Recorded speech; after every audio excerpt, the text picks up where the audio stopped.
नागपूर जिल्ह्यात उमरेड तालुक्यात सुरगावमध्ये प्रस्तावित कत्तलखाना उभारला जाऊ नये यासाठी वारकरी संप्रदायाकडून मुख्यमंत्र्यांना नागपुरात निवेदन सादर।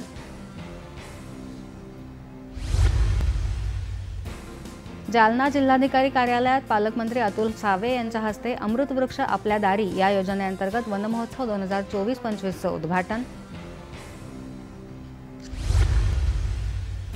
साताऱ्याचे पालकमंत्री शंभूराज देसाई यांनी पावसाळ्यासाठी घेतला आपत्ती व्यवस्थापनाचा आढावा।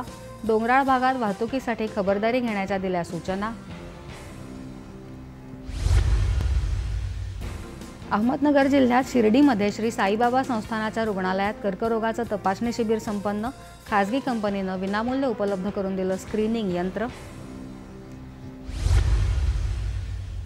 चंद्रपूरहून वऱ्हाड घेऊन निघालेल्या खासगी लक्झरी बसनं बुलढाणा जिल्ह्यात मेहकर फाट्याजवळ घेतला पेट। शॉर्ट सर्किटमुळे बस पूर्णतः जळून खाक, मात्र जीवितहानी नाही। जालना जिल्ह्यात भोकरदन तालुक्यात राजुरेश्वर मंदिरात अंगारकी चतुर्थीनिमित्त राजूर गणपतीचं दर्शन घेण्यासाठी भाविकांची गर्दी। सुरक्षेसाठी चोख बंदोबस्त।